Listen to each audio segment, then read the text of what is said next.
of Northeast Streaming Sports.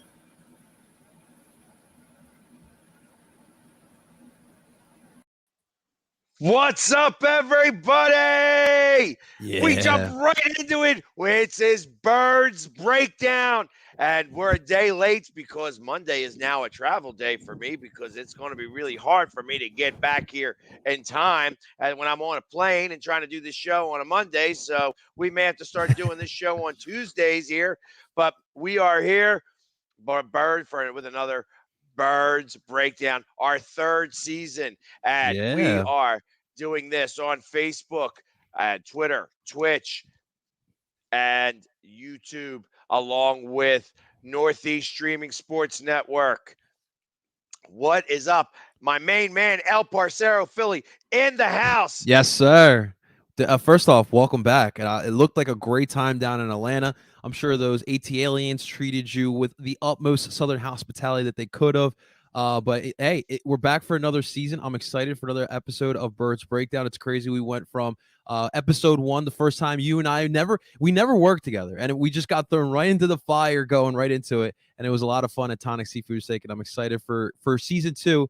And to start off with a big W on the road in a new era. I'm sure we're gonna talk a lot of positive things today. So let's get to it.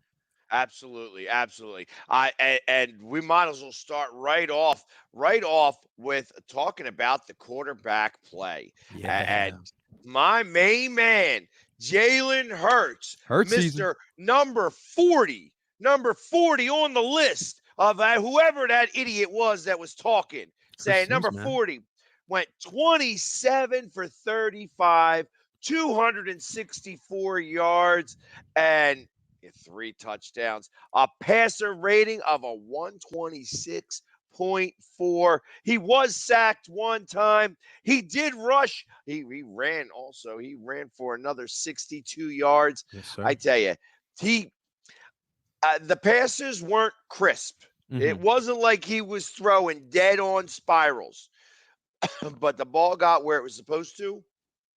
And I mean, really, it's like he was able to make some things happen. I mean, obviously, he had that fourth down play that was a little sketch. He was able to put making an incomplete pass rather than run out of bounds like 20 yards behind the line. But overall, he did a great job, I think, managing the team, the offensive line in front of him. We'll get to them in a second. I have to get to them in a second because there's a lot of kudos that really have to go to them. Mm-hmm. But right now we're talking about Jalen.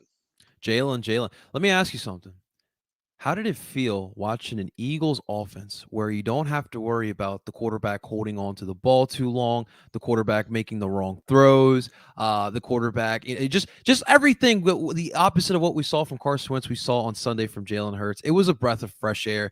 To me, he looked calm and composed. He took the right steps. There was different from what we saw last year in those 4 starts. I saw a guy, he was composed and he handled the offense the right way.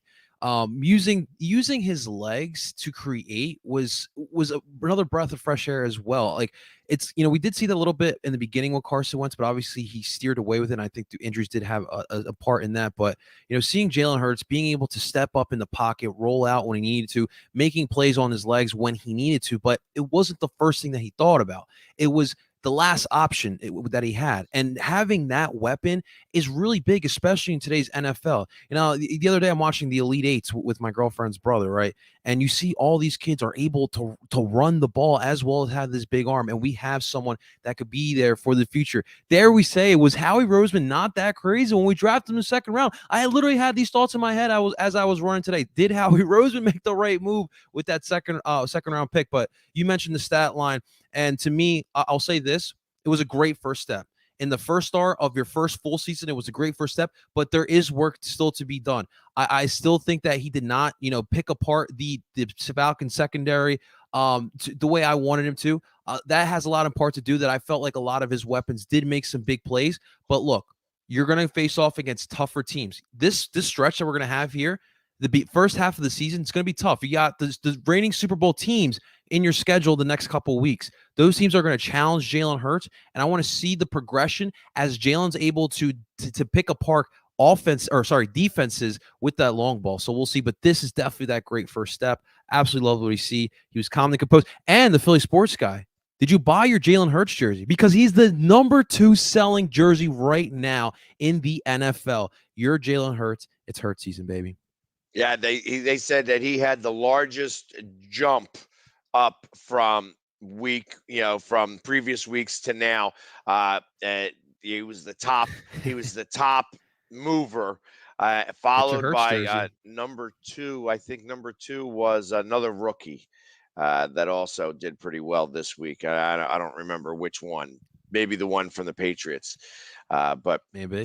ultimately, it Jalen Hurts. Jalen Hurts definitely did steal the show, doing, like I said, doing really well. And I thought, and big congratulations to Nick Sirianni for winning his first game, and out of the chute, it's like we talked a lot about, hey, how is it going to be when you don't play any starters for any of the preseason games? And then you have a team like Baltimore. And I tell you, talk about decimated with injuries. They had 3 running backs that have ACLs. They lost another tackle yesterday with an ACL. I think they have 5 ACLs, in total on that team. And injuries are not something that you can plan for, but I was very happy about the fact that they didn't. Nobody got hurt. Everybody was able to make it through the game. Except Marcus Epps. That's I'll talk about that in a little bit. That definitely pissed me off. But yeah, it was good to see no one really got hurt too badly. Right. And that they were able to do really well. So congratulations to Nick Sirianni and the entire Eagles staff. And, again, we'll talk about the defense here in a little bit, obviously, because I have a lot to say about them as well. But, I mean, coming out of the gate, just coming right out in Atlanta. I won't call it really hostile territory because this isn't the soccer team. Yeah, this isn't the soccer team here. There was a lot of open seats out there, but we did have. I did get to see the Bird Lady. They do have a super fan down there, or a couple of super fans, and we did get to tailgate some. I was with my main man, E-Rock. He was spinning some tunes and such like that. We were having a blast. And it was, like I said, it was nerving the first couple of drives because they were able to move the ball pretty well. But it was a bend, don't break defense. And they did not let them in the end zone. And after those first 2 drives, they didn't really move the ball much at all. Right. It wasn't like it was the first couple. And those are scripted plays, mind you. However, once the script was done, I'm not sure that the Falcons coach is, obviously this is week 1, but I can't really say that he's going to be a threat to many people in his division and in this league. Yeah, he did a terrible debut. We talked about Sirianni having such a great debut, and I'll agree with that. I wasn't sure how he would be as a coach because I felt like he was very conservative during preseason, obviously resting all those guys, but I thought he was really aggressive yesterday. And Sunday now, and that was very refreshing to see. But Arthur Smith, man, complete opposite what Sirianni looked like. It was some bad calls, and I'm sure Matt Ryan's gonna have a long year, and he's gonna be really frustrated. Well, their offensive line is not the best, and we got a Temple kid, though. They need to, they were running the ball at will. Yeah. Then they stopped. Running the ball. And ultimately, when you start losing, I get it. You got to try to catch up a little bit faster, but they just didn't have the weapons. There was nobody that was able to get behind them at all. Like the cornerbacks were definitely playing in front of them. No turnovers, no fumbles, but that doesn't matter when you're up by so much, and that was the thing. They put the puck in the net as far as I'm concerned, and was able to do what they were supposed to do, and put the points on the board, and that was great. And also the very first pass to Devonta Smith. I mean, they come out, and I was all excited because they went firing Quez Watkins. Yeah. Quez Watkins. I had the 4th one to Quez Watkins, and that wasn't necessarily a great pass. And it was like, okay, now we're done with Quez Watkins for the day. But how about the gumption of Sirianni? The first two plays, he calls the same play. One on the left side, the other on the right side. Oh, you know me, I love that type of that type of play call. That takes it back to like Pee Wee football. You'd run the first play on the one side, the other play, the second play on the other side. Now that was definitely dope to see. But that touch on, and that was one of my two favorite passes or throws of Jalen Hurts on the day. The touch on that first touchdown pass to Devontae Smith, put it right where Devontae met the ball perfectly. And obviously the second one where Jalen steps up in the pocket, rolls out, and throws a ball on the move, and it was perfect. He threw Dallas Goedert open. Those were my two favorite throws of Jalen Hurts on the day. That touch. Right. And I'll say that it wasn't, again, it wasn't the bullet. You're not going to get that from him. Right. When they talk about the arm strength, he does not have that type of arm strength. He's not like Rodgers. He's not like, I mean, there was that one pass where it wasn't Rodgers that did it, but there was one pass that got thrown and it went right through the guy's hand and it hit the guy in the chest, bounced up in the air, and there was an interception. So I'm not sure who that was, but I remember seeing it. I'm like, wow, that was just such a laser beam that got thrown. There was no chance for that guy to really get it. So it was interesting to kind of see how that all came about. And hey, like I said, he had a couple of wobblers. That one long pass to Ertz where Ertz had to stop and come back and get it. Obviously, that was a little question mark there. The one thing that Wentz did have that Hurts does not have is when he was rolling out, when he was on the move, Wentz's arm was really accurate and good. Hurts does not have that ability. He has the ability to typically run, and he could throw the ball, but it was a wobbly duck, so that's going to be something he's got to work on. Obviously, this was week one, and there was a lot of things that that were very positive, and we're staying positive today because when you win 32-6, it is nothing but positive. It's beautiful as far as I'm concerned. Correct. So let me ask you something. I saw a lot of positive things from both running backs on Sunday. Obviously, Kenneth Gainwell started getting more carries in that second half. He got himself a nice little touchdown, 37 yards. But you see the trust that in Sirianni's instilling and Kenneth Gainwell, where now he's your second back. But the way he's looking like already as a rookie in week one, how would you handle this running back core? Would you continue going like a running back by committee, going with Miles and Kenneth Gainwell, or would you give Kenneth more of the snide now as your number one? So I think you keep it as it is. Right now, if it's not broke, don't fix it. And it made me wonder, and I'm actually going to see if he actually made it on the field at all. Boston Scott, where was he? I don't know if he was on the field, but he definitely did not even get a carry. No, he did not. And he didn't. Did he get a catch? I don't think he even got a catch. He was on the field for 12 plays. Okay. So that's what I was checking, because I know he did not get a touch at all, not one touch. And I don't know that was done purposely. I think that's done because Sanders was doing pretty well. Gainwell was doing pretty well.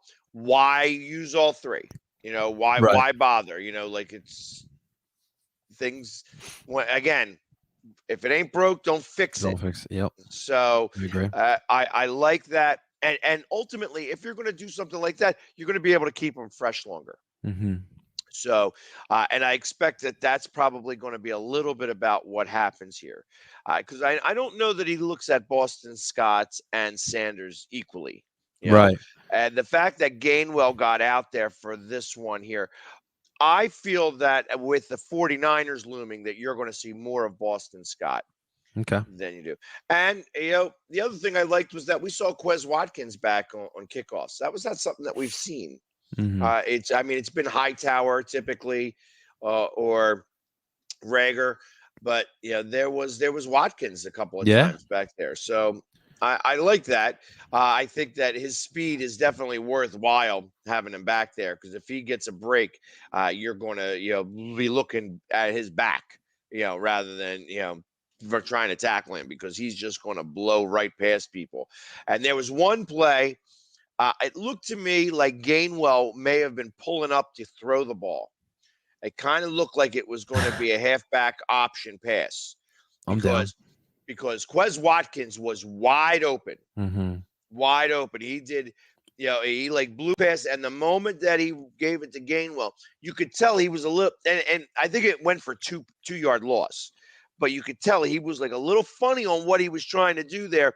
That made me think because Quez was so wide open that he was going to try to throw the ball, and obviously he didn't throw the ball because he got tackled pretty quickly. But Give me some trickery. Hell yeah, give me some of those trickies, those flea I don't think you flickers, end needed to. arounds. I don't think you needed to yesterday or Yeah, no, Sunday, yeah. because I think they had the game plan. Once they got that second touchdown and the 2-point conversion and made it 15-6, it was like they had control. Even when they didn't score on that first drive in the second half, our punter getting the ball and just knocking it on the 5 and bouncing it backwards. I mean, that's like golfer move. Sippos. That's like a golfer move where it's like you could just hit it on the green and it starts to roll back towards the cup. Same thing that punter was doing. He was hitting that ball and it just the way it was landing was nice. I mean, obviously that's not going to happen all the time, but Mm-hmm. 2 punts at the 7-yard line is very, very nice. I like that. It was just it was like a full on great game by all. Yeah, all three phases for sure look pretty solid. I want to say this. It was so refreshing to see for the first time in a long time. The Eagles had speed all over, and you saw it even from Jalen Hurts. Man, is it you?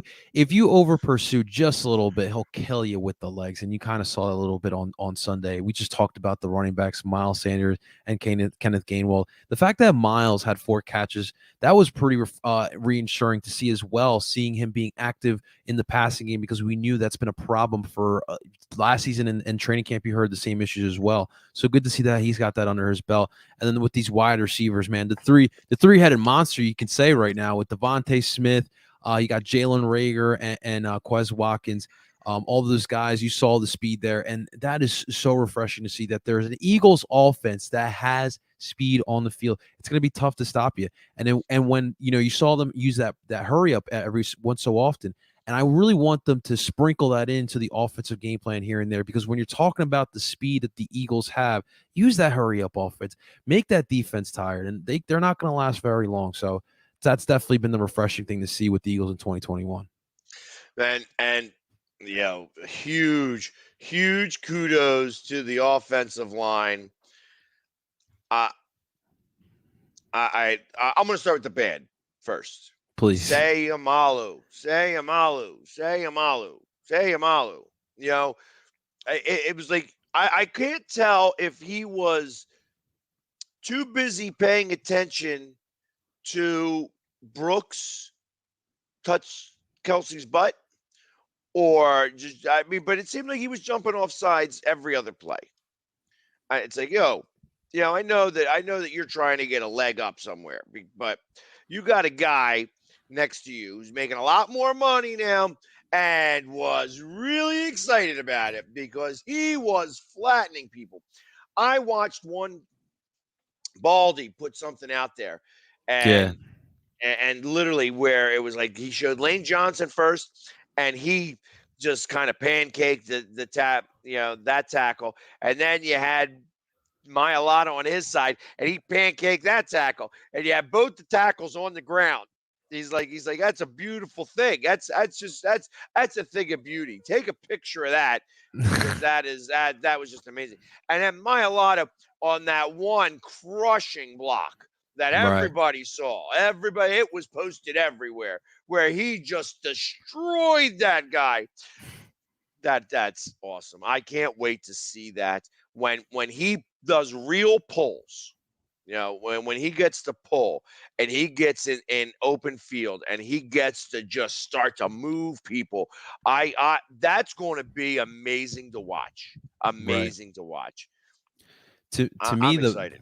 To me, the bad was I just thought there was way too many calls on the offensive line, and that to me, you heard Sirianni talk about it in the press conference. The mindless things you have to be able to fix. You got to be perfect at those, and getting penalties is something you can control. You got to be able to fix that up, especially when you got a veteran group. But overall, it's not even just the line. To be honest with you, it was it was like a team effort. I thought the blocking on the day was pretty solid overall from your tight ends, your wide receivers, your offensive line. When we're starting to see like what the principles of this Eagles offense is, and you see the wrinkles of the Colts offense from before. You saw a lot of screens, bubble and tunnel screens. But even like on the first touchdown, that beautiful pass to Devontae Smith. If Zach Ertz doesn't just slow up both of those defensive backs, Devontae Smith doesn't have that edge and isn't able to be wide open on that pass. And that is what the Sirianni offense is. You work your butt off so someone else can make a play, and then someone else later on is going to repay you back with that same favor. And I thought that the offensive line, I thought Seumalo looked better than what I saw before, because on the pulls, like you mentioned, I saw him go downfield and I didn't see him stop. And that to me was pretty refreshing. And you know what? Here's the thing. I want to see Landon Dickerson out there.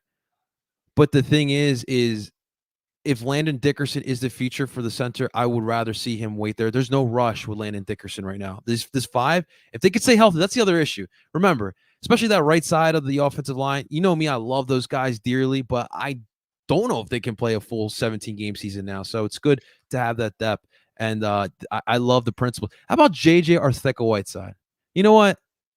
I get it. He was picked over DK Metcalf. We can never take that away. But did you know he was the highest rated blocking wide receiver in week 1? You know what? If that's how he's going to stay on this roster, so be it, because that's an important principle in this Eagles offense. Right. And that I'm okay with that as long as you're doing what you're supposed to do. Do something, right? You're going to wind up, in his case, he will wind up getting a couple of catches here and there because they're going to forget about him. They're going to say he's not going to get the ball thrown to him, and then he's going to wind up getting behind people and getting the ball thrown to him. So it's going to happen. It's going to take a few weeks to manifest. Right. I thought that. So the one caveat I have about Seumalo is that Seumalo has been with this offensive line. 4 of the 5 guys on the offensive line have played over like 80 games together. And that's the big deal. That's why I don't mind Seumalo out there. I hear you, man. I guess when they're doing a cadence, it's going to be better. You know what I mean? They were doing that silent count, and he switched his number too. Confused. He was getting confused. So he switched his number as well. I did see that. It's a little different. I guess he needed to change something up. But let me ask you, not to go too off topic, but real quick, what are your thoughts on the number changes? Like, is it weird to you see running backs wearing single digits, or receivers, or even linebackers? No. Okay. No, I don't care. It makes me think of more college-like, though. Right. But I like the idea that they're doing that, because I think that when you're wearing a single digit, that signifies captain to me. So where I really feel like Slay is one of the captains on that defense. You know what I mean? I think that they look up to him, and I feel that that's important. I feel that that's really important. So I think that that's what the low numbers really signifies to me. Now, offensive, defensive line, if their numbers start to go to like number 7 or 8 or 9, I'm not going to be keen on that. You know what I mean? I don't mind the cornerbacks getting the numbers, low numbers in the single digits. I want the defensive line to still have high numbers. You know what I mean? That's what I want. I want 90s. What if your quarterback wants to wear like 24? Good for him. Good for him. You know what I mean? He better earn it. You know what I mean? Earn the number. That's a good point. Good point. It's like I got to imagine there's going to be somebody who's going to want to wear the number 20 here somewhere down the line, for the Eagles, and they're not going to be able to do so, Yeah, I without don't think asking so. permission. You know what I mean? You got to ask permission if you're going to do that. You know what I mean? So, yeah, and sometimes they'll give it, sometimes they don't. It depends on whether they like you or not. But That's true. my expectation is that somebody's going to want to wear it sometime. And it probably will be 30 years from now when somebody's going to want to ask that. It's like having the number 60. Number 60 isn't really that big of a deal. Mm-hmm. But Chuck's got that. You know what I mean? And that may live in infamy forever. That number 60 won't get used. Same thing with the number 15. Then you have Van Buren out there. He's just he was like a god out there on the football field. He was really the only one that ever wore that number for the Eagles. So I mean, my expectations is that wear whatever number you want. Just make sure you play. Earn your number. I agree. So, Before we move on from the offense, I wanted to talk about Dallas Goedert. I've been really critical of him and Miles Sanders. I feel like equally I've been really critical of those two, simply because I felt like they haven't played to their potential. I see two players that could be top 5 at both of their positions. I don't think they're there yet. But Dallas, to me, took the upper hand in the tight end position in week 1. What I saw in preseason and training camp, Jalen likes to go to tight ends, especially in short yardage situations. And you kind of saw that yesterday as well. You saw that touchdown pass to Dallas Goedert for the second touchdown. If Dallas Goedert wants to get paid, wants to stay here long term, he's got to ball out. He's got to be that guy. And that's a good first outing for me. 4 catches. He wants to get paid. I believe they were trying to do an extension before the season. I think he was asking for somewhere north of $8.5 million.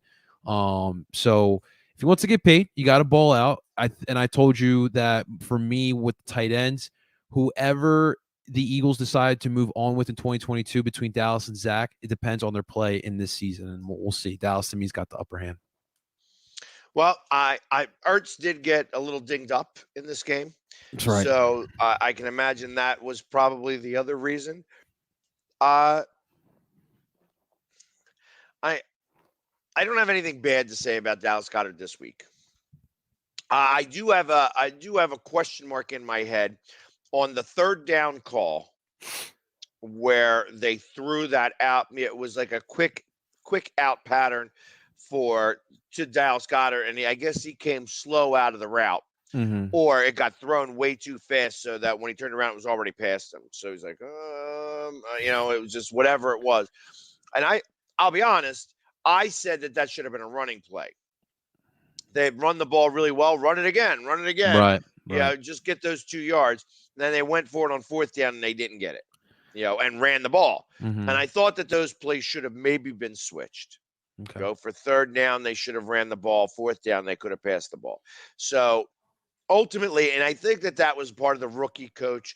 I think he may have saw the same thing I saw, and ultimately was like, okay, I know that for next time. We'll see. I mean, obviously, you don't expect perfection in week 1. Right. From all the facets of the team, including the coach.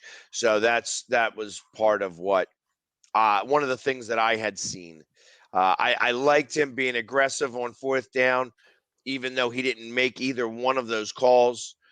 That one play wound up being an incomplete pass. The other one wound up getting stopped, about a quarter of a yard short. It almost looked like he made it, but again, I wasn't there on the field to say, hey, you guys are spotting the ball wrong. I felt that the call came back to us, maybe in the end zone, whether that was a catch or it dropped. You couldn't really tell on my side. You can't tell on their screen up there. They have that screen. It's crazy. It's a big circle. As they call it, it was Megatron's butt hole. So and it's literally and how are we going to tell from up there? It's like it was just everybody. All the Atlanta fans are like, yeah, it touched the ground, and then of course they scored a touchdown, and I was excited about that. So Well, so kind of tying in our offense to our defense as we transition here, but like I said, Dallas Goedert's looking for that extension, and could possibly that extension come sooner rather than later after that performance. A couple hours ago, we got the news that the Eagles and Fletcher Cox have restructured his deal. They converted almost 14 million of his base salary into a signing bonus. With that deal, that now opens up $11 million in cap space, and I would predict that they're trying to re-sign some of their guys long term with that type of move. But to me, you alluded to the fact how in the beginning of this game, those first two drives, they weren't really gashing us for big plays, but they were gashing us for smaller plays. They had a couple first downs. The fact that they had Cordell Patterson, a wide receiver, a longtime wide receiver, play running back, I thought that was hilarious. But he had a couple nice carries, Mike Davis as well. But to me, the story of the defense on Sunday, I saw what Jonathan Gannon is. And for the first time, I feel like in Eagles history, we have someone who can play chess with these offensive coordinators in the NFL. And we know how the NFL has changed into this complex, type of, well, not really complex, but these quick spread option offenses trying to create guys to get open. And he's someone that can match that type of intelligence with some of these offensive coordinators. The adjustments he made throughout the games to kind of combat what Atlanta was throwing at him, you saw adjustments from him. You saw different types of looks from this Eagles defense, and I thought that, to me, that was the main thing I took away. The defensive line definitely did their job, especially in that second half. They picked it up. Fletcher Cox, don't look at the stat sheet. To me, I saw it on the field, the pressure he was doing. I'll tell you what. Those guards of the Atlanta Falcons, Sunday night, waking up into Monday morning, they had nightmares thinking of Fletcher Cox, pushing them back all game long. Hargrave got a sack. Hargrave is someone that I'm going to be critical about this year because we've been paying the guy, and year one was kind of a dud. And the defensive ends, I mean, Brandon Graham, I'm still thinking about that Mike Davis pop. My man knocked the air out of him. So to start off, man, that defensive line looked great for me in week one. And we know it's going to be a focal point in this first year under Jonathan Gannon. And again, I'll start with the good here. I like the fact, well, I didn't like the fact because I actually wanted to see a blitz, and he didn't blitz at all. Not at all. Like, I felt like he still held all his cards really close to the vest. He didn't need to. And ultimately, those running plays that start off Wilson, where are you going? Wilson, what are you doing? Wilson. I tell you, he was the reason. Like, he was having a hard time making a tackle. It's definitely a weak point. And I mean, so he flies to the ball, and that's the one thing I kind of like. However, he will sometimes over pursue. He will sometimes he goes up more towards the shoulder pads than towards the center of body. That was what I saw from him, and that's that linebacker position that we are so really big on. Again, was part of the reason why they were able to move the ball, and they started to compensate for that.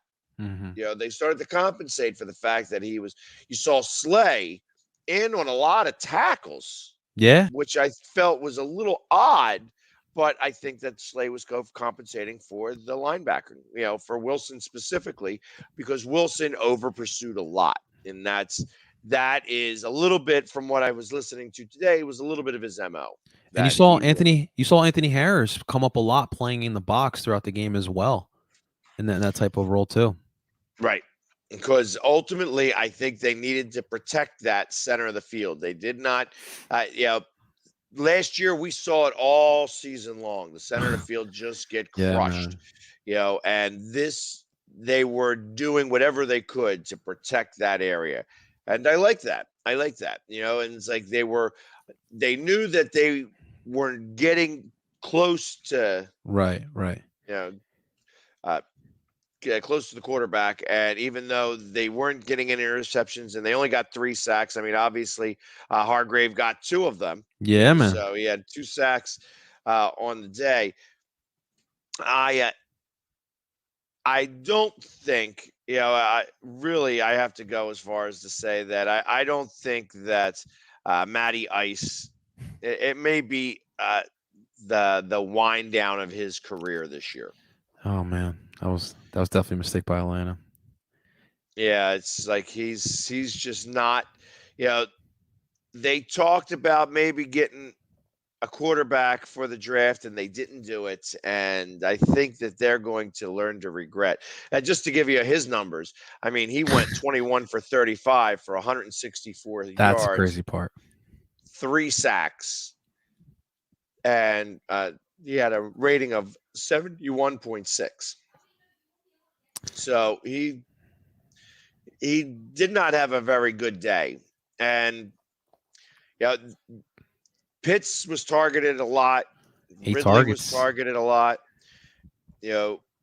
I fully expect that Pitts is going to be targeted a tremendous amount As he because he's should. not going to have the time. He's just not going to have the time to get the ball. So, that offensive line is horrid, horrid. And here's what I'll say. Here's what I'll say to your blitzing point. Now, last season it irritated all of us because Jim was there for the 5 years, right? Barely ever blitz. And when you were talking about times where the defensive line got tired, they weren't getting that pressure, throw a freaking blitz. Here's my thing. Week 1, like you said, you got 3 sacks. I thought the defense did a solid job.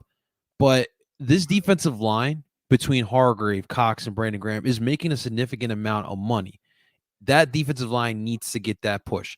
Now, you're going to face off against much more difficult offensive lines. That is when I need to see some blitzing if you're not getting that pressure from your front four.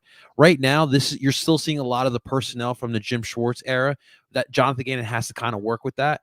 And right now, because your linebackers are pretty weak, I don't know if it's a good idea to start throwing them all this freaking time at starting to get some blitzing.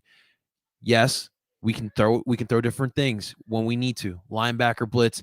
I love something about a defensive back blitzing. I don't know if it's for me growing up watching the jersey that you have on right now, Brian Dawkins, and seeing him getting those sacks. But I love like watching safeties and cornerbacks going after for those blitzes. So I definitely think we'll see that, but I don't think Gannon is ready to rush to go to that card. And to your point about Atlanta in this past offseason, they're going to regret not looking for Matt Ryan's replacement because right now what you're going to see, and it's kind of up. I hate watching that. Like I hate watching players like rot. Like when you saw Calvin Johnson rot away in Detroit, that was hard to watch. Matt Ryan, you know what? I genuinely believe he's going to be a Hall of Fame candidate when it's all said and done for him. Watching him rot in Atlanta is going to be tough to watch as a football purist. So, Atlanta, man, you enjoy Kyle Pitts, but if you don't got a team around him, what does it even matter? Exactly. And my expectation is that they are going to. I mean, they're going to stink this year. They might I get mean, the first pick next year. That's how bad they uh, could be. well, knowing that Jacksonville is, I mean, that hot mess lost to the other hot mess in Houston was interesting to me in general. So I think Jacksonville's still trying to tank, if I'm being honest. wouldn't surprise me in the least bit because they were, I don't know. They traded our boy Sidney Jones right before the season started to Seattle. And that was like a promising guy for me. Like he showed some flashes last year, and they were like, you know what? We could probably get a draft pick for him. Let's just flip him. Right. So, and oh, I mean, so we'll see how Atlanta does. I mean, Atlanta is probably a 3 or 4 win team at most. I don't know that they're going to be able to pull it together. I don't know that they're going to have the wares to be able to really stand up against like nobody in their division. I mean, obviously we saw the Saints come out really strong. We watched Tampa Bay come back against Dallas. Yeah, they're gonna be strong. And do their thing. And then who else is in that division? Our boy. Nice. I love Oh, that's Matty. right. I love You know Matty. what? And that's exactly it. I expect Carolina to do a lot better. So I don't know that they'll make the playoffs, but I think Carolina is going to be tough to, a tough team to go up against. And I see Atlanta being the dreck of that division. But And it's crazy. Like they went from the Super Bowl. I know we went through like a decline, but they've gone into a much worse slow decline. And looking at, because I know we joke about Mercedes Benz being the home of Atlanta United, but it is really bad when the Falcons are putrid playing in that stadium. Like there's no like you literally were right there. There's no home field advantage there. And that's another problem. It's one of those eras in Falcons football, and it's tough for Atlanta. If you're an Atlanta sports fan, enjoy the Hawks, enjoy Atlanta United, because it's gonna be tough for Falcons Nation. I agree. So let's talk about who we go up against next week. The San Francisco 49ers come into Philadelphia for our home opener. And just Yes. before I get into the home opener, because I gotta do our touting here a little bit. We're doing the Birds tailgate here at the Gatehouse. The Gatehouse on the Navy Yard. $89 a ticket, includes food, beverage, and parking. We're going to have shuttle service, little golf cart shuttle service to take you from the Gatehouse over to the game, so that you don't have to walk 15, 20 minutes from the Navy Yard to get to the stadium. So it's $89. All food and beverage is covered. Definitely want to come check that out. PhillySportsTrips.com. And then, of course, the following week, Monday Night Football in Dallas. It's going to be a big one. Dallas is a little upset. They actually looked pretty good. I will say that I will give Dak his due. He came out looking a lot better than I expected him to. I thought he'd be a little bit more timid on that leg, and he was not. So I will give a little tout to them. But definitely come check out the tailgate at the Gatehouse.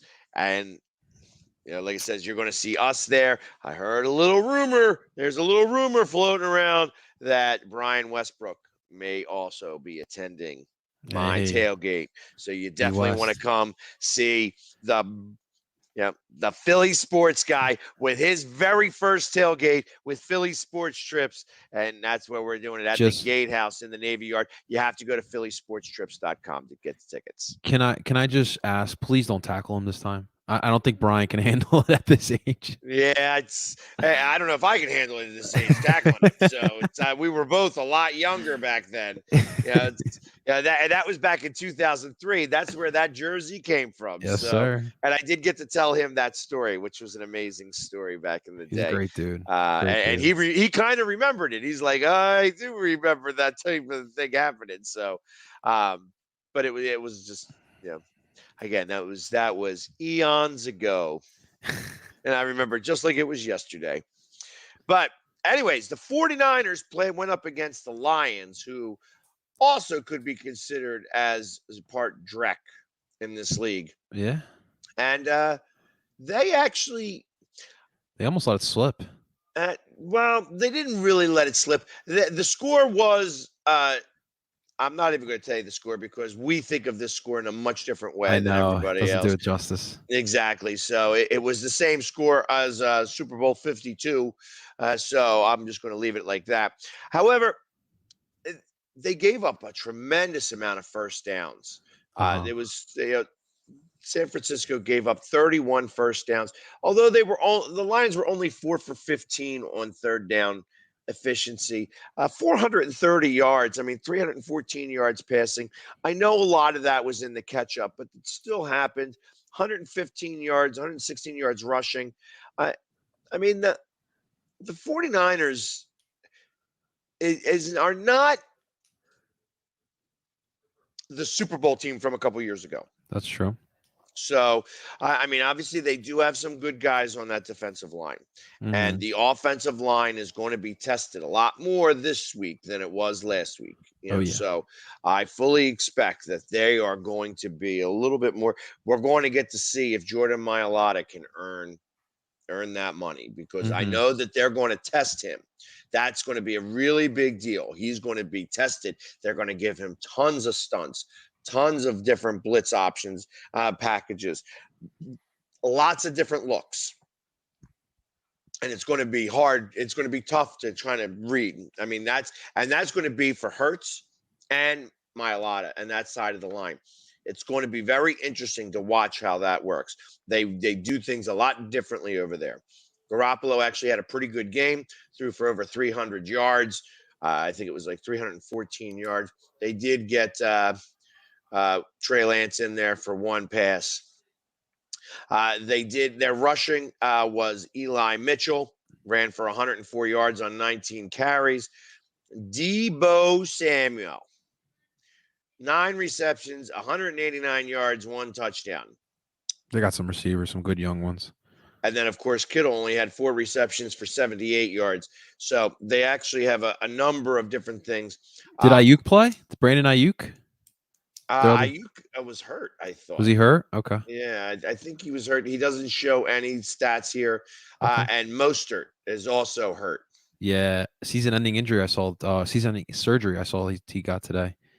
Is it season-ending? I heard it was 8 weeks, but I saw today he was going to get surgery because I don't think he got the surgery. Be wrong. There was a notification that I received today, but I saw that he got some backlash on social media. Him and his wife, with some unkind stuff. But that's what I thought I saw. But here it is.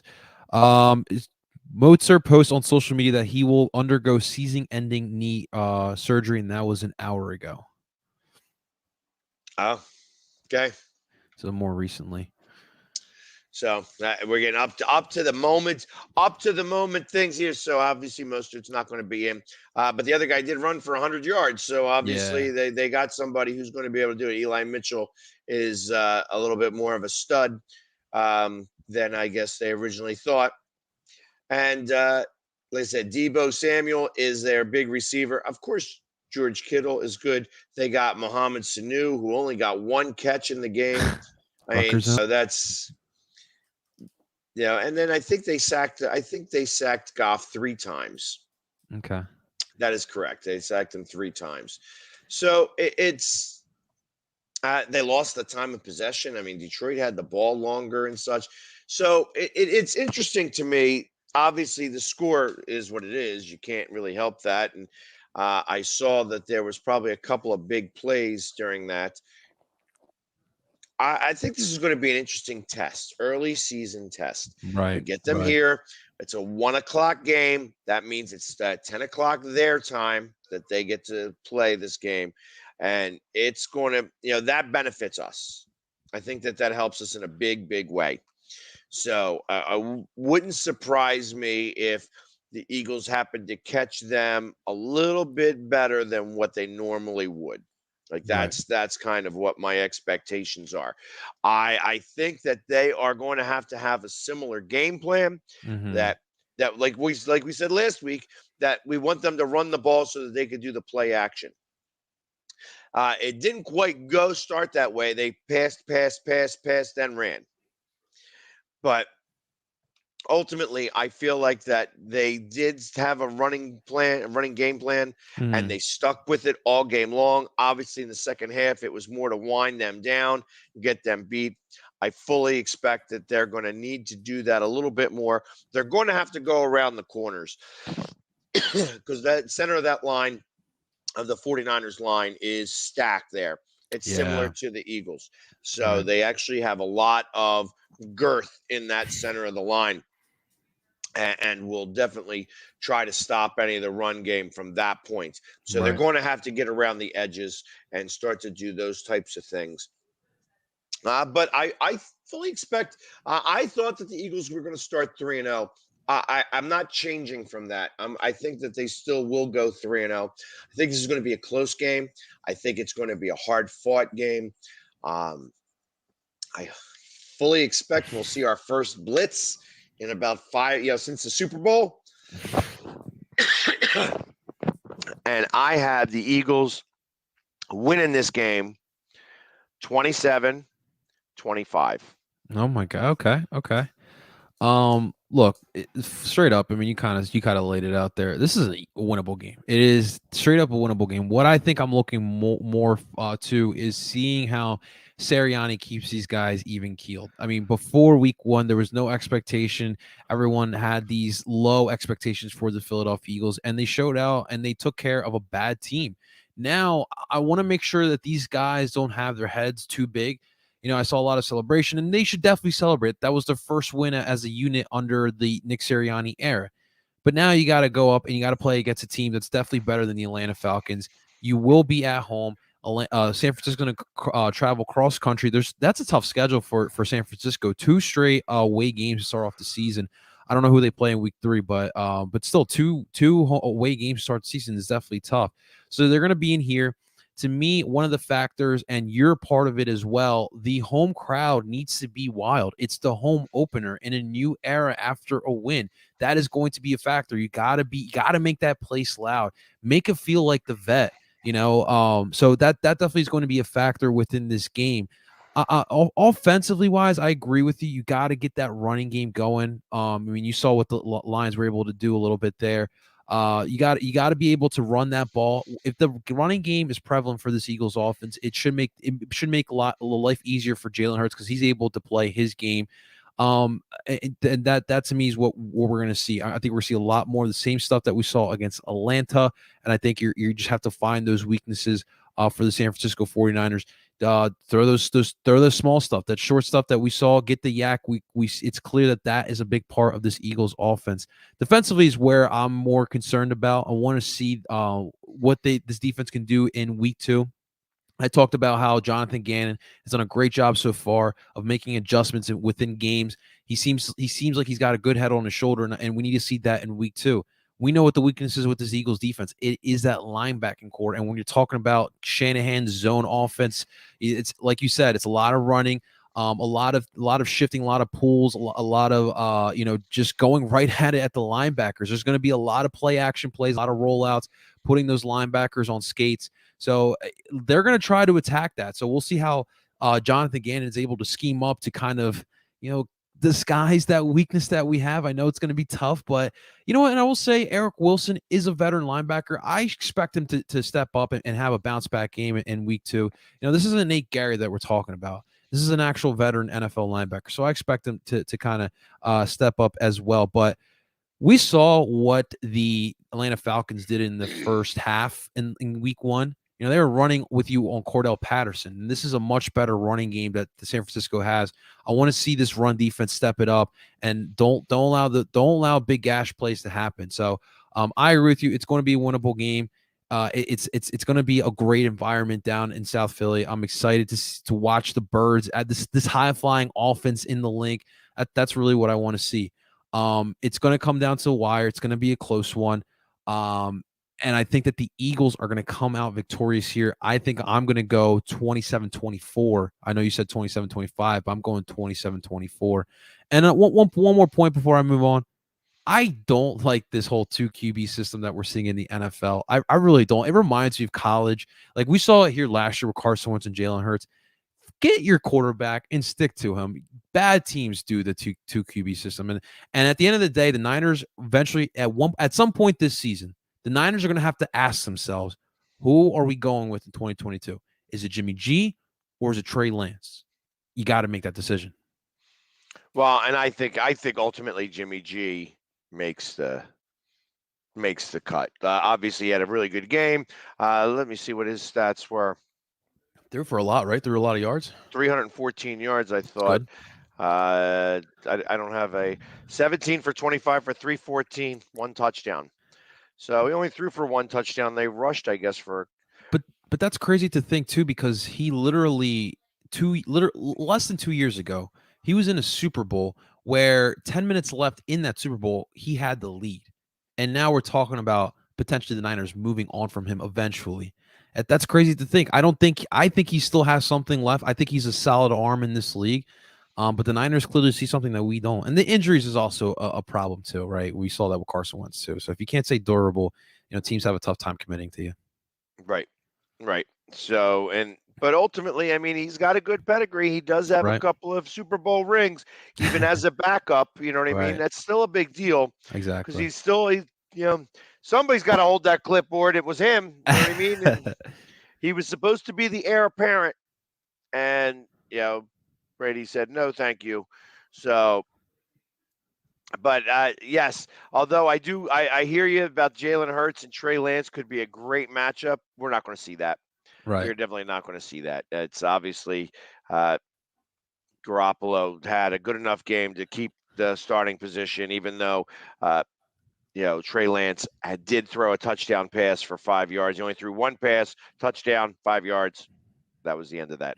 So, and I'm sure that was in mostly the garbage time when they didn't want to put Garoppolo back out there again. They said that let's give him some time. He gets that last touchdown, and then literally wound up being a bad beat because I think the spread was 9, and out of nowhere Detroit scored 15 points to catch up to make it within uh, within the 8 41-33. So Right. I don't know if the 49ers were just giving it up at that time or if it was something that Detroit was finally doing right. They finally maybe figured it out. It's interesting to think about that. That's a lot of points to give up against. You wouldn't expect the 49ers that supposedly have a very good defense to be able to kind of do that, but, to give that up. But they did. And if they gave that up to Goff and the Lions, what could they possibly do against us? Our speed is really going to have to come into play here. Yeah. And we're going to have to get that separation. So it's going to be interesting to see how that all plays out here on this Sunday. And of course, the Eagles are dogs at home. We love that. What did I see? 3.5 points. Yeah. It might be less than that now, or more than that. It might go up even. Who knows? But 3.5 point home dog for their home opener. Yep. And I love it. for a team that's in first place, I mean, everybody in the NFC West won week 1. Likes. Everybody won that. How So about everyone else in the NFC East? What do they do?